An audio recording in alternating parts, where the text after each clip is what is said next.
In the current session, we are going to discuss the background and composition of the Constituent Assembly during the phase of making of the Constitution. So let us first start with the idea that how did the demand for Constituent Assembly came up? So it was a demand that started way back before even the Salmon Commission came around. Because when the Salmon Commission came, the primary idea was British had challenged Indians ki, okay, you can't decide on a constitution that is agreeable to all the constituent political parties. So at that point of time, a smaller version was created by Motilal Nehru. But for the record, it was the idea of the Constituent Assembly that would frame a permanent constitution for India was put forward by M.N. Roy, the communist, the great communist who had an idea that India should have a constituent assembly that should decide a constitution for the Indians, which became the official demand, in fact, for the Congress in the later years. The Indian National Congress held its session in Lucknow in around 1936, presided by Pandit Nehru. So at that point of time, the demand was there. The demand was very specific. The demand was we will, whenever the time comes, that time arrives, we will definitely have a constituent assembly that would decide on India's future. So let us read the second paragraph. The official demand for constituent assembly was raised by C. Chakravarti Rajagopalachari on 15th of November of 1939 based on adult franchise. When we say adult franchise, that means all adults above a certain age should be able to vote, and was accepted by British in August of 1940. So August offer came around in 1940, and at that point of time it was very clear they had agreed that whenever the time comes, it would be based on adult franchise, and we would allow all Indians to have a say in the constitution making process.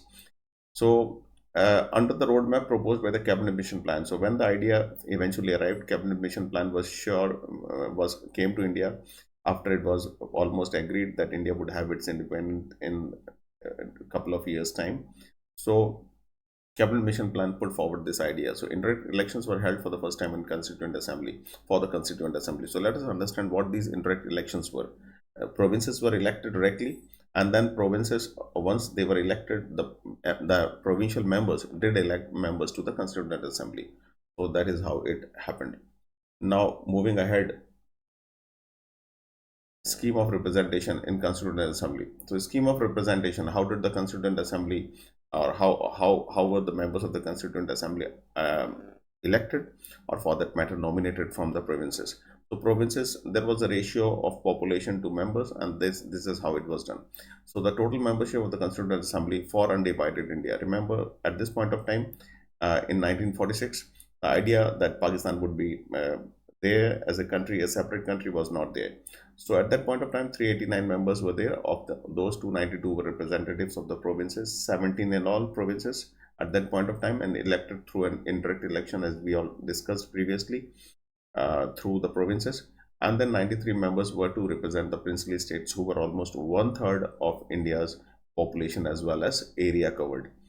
So as we can say, but there was some princely states which were really big, and certain provinces were certain areas were there which were neither ruled by the provinces or princely states, but they were commissioner provinces, as you can see Delhi as Merwad and Kurg and British Balochistan. So these four areas were ruled by chief commissioners. So one thing around this thing we should discuss a bit more. The idea was that there were British provinces in India, there were princely states in India, there were certain areas which were commissioner provinces. That means they were neither British India's provinces, which were ruled by governors, and they were neither ruled by the princes. So they were directly ruled by some IS people, or for that matter, civil servants who directly reported to the viceroy. Moving ahead, Constituent Assembly was did sit for the first time on 9th of December 46.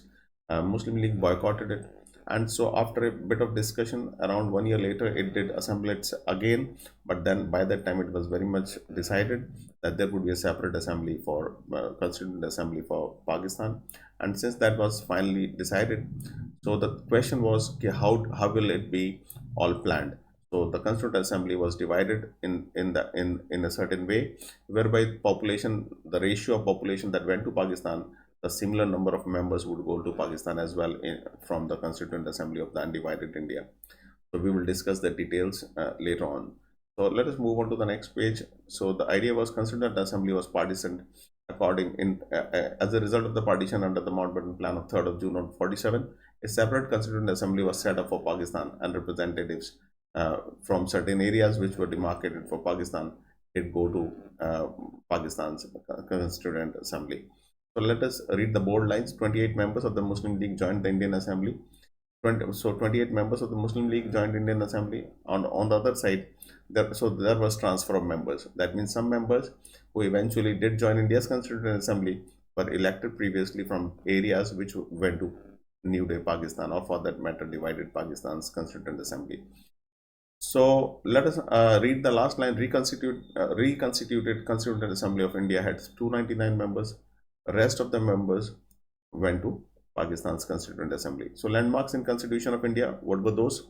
The Constituent Assembly of India took almost 3 years, 2 years, 11 months and 17 days to be very precise, to create this constitution, one of the longest constitutions made till that point of time. So during this period, it had 11 sessions. So 11 sessions means, as we say in the present day context, we have monsoon sessions, winter sessions. So similar to that, we had 11 sessions, and a whole lot of 164 days of these 114 days were spent on consideration of the draft. So draft was made, details were prepared, and eventually the constitution was passed. So the Constitution of India was adopted, accepted by the Constituent Assembly in its final form after 2 revisions, and that was on the date that was mentioned on that particular document was 26th of November of 1949. But we did accept as well that since constitution will start immediately working on certain provisions of constitution, but the full constitution will start working only on from 26th of January 1942 1950, because of the historic significance attached to it.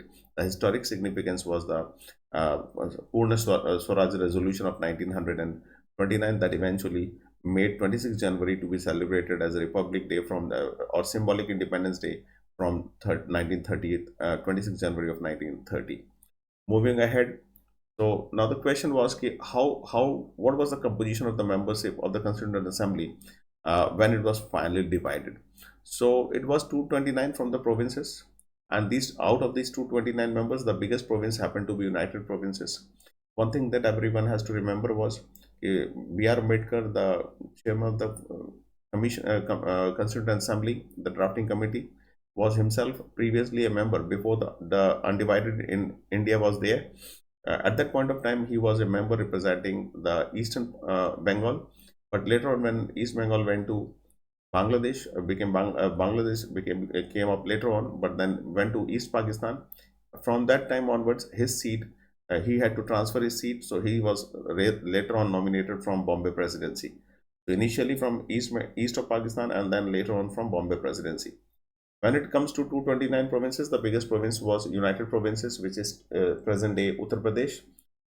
Moving on to the other princely states. So when it comes to princely states, the total number of members happened to be 70, but certain princely states were really, really big.